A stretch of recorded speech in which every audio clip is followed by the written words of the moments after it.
நான் வந்து ஆந்திராவில் அனந்தபூரில் ஒர்க் பண்ணிட்டு இருக்கும்போது என்கிட்ட ஒரு மேஸ்திரி ஒருத்தர் வேலை செஞ்சுட்டு இருந்தார். இப்போ வயசு பையன் கல்யாணம் ஆகாது, எனக்கு கல்யாணம் ஆகல. அப்போ அவன் வந்து ஒரு டைம் கொஞ்ச நாள் வராமலே இருந்துட்டு ஒரு 6 மாதம் கழிச்சு திடீர்னு ஒரு பொண்ணை கூட்டிகிட்டு அங்கே ஆந்திராவுக்கு வந்துட்டான். வந்தவொடனே அண்ணா எனக்கு கல்யாணம் பண்ணி வைங்க அந்த பொண்ணா உடனே அங்கெல்லாம் விசாரிச்சு பார்த்து சரி ரைட்டு பண்ணி வைக்கலாம். எனக்கு ஒரு கல்யாணம் பண்ணி வைக்கிறதுனா அதில் ஒரு ஆனந்தம்.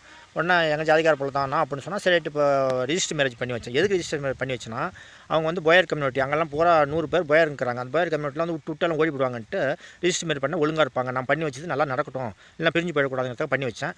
உடனே தமிழ்நாடு சேலம் போயிருந்தபோது அந்த பையனுடைய அண்ணன் வந்து என்னை பார்த்துட்டு நான் என்னன்னா இந்த மாதிரி பண்ணிட்டீங்கன்னா என்னப்பா அப்படின்னா எங்கள் சினிமாட்டு புள்ள தான் அது சினிமாட்டு புள்ளையே கல்யாணம் பண்ணி வச்சிட்டிங்களா அப்படின்னா அப்படியா எனக்கு தூக்கி வாரி போட்ட மாதிரி ஆகிடுச்சு. சரி என்னடா ஒரு தப்பாக பண்ணிட்டுமே அப்படின்னு நினச்சேன். உடனே அவனை ஒரு டைம் பார்த்து கேட்டேன், ஏன்பா உங்கள் சினிமாட்டு புள்ளையாமா அது அப்படின்னு கேட்டேன். ஆனால் எங்கள் ஜாதியில் எல்லாம் சாதாரண விஷயம்னா அப்படின்னா டொப்புன்னு மொட்டை போட்டு வடிச்ச மாதிரி. ஏன்னா அவங்க ஜாதியில் அது ஒரு சாதாரண விஷயமா கூட இருக்கலாம். அதனால் வந்து நமக்கு தெரியாது இல்லையா. இப்போ வந்து முஸ்லீம்ஸில் வந்து சினிமாட்டு புள்ளைய பெருமாட்டு புள்ளைய கல்யாணம் பண்ணிக்கிறாங்க. ஆனால் பெரிய பசங்க சித்தமாட்டு பசங்க கல்யாணம் பண்ணிக்கிறது அது மாதிரி அவங்க கலாச்சாரம் வச்சுக்கலாம். அது மாதிரி நான் மேரேஜ் பண்ணி வச்சது ஒரு தெளிவு.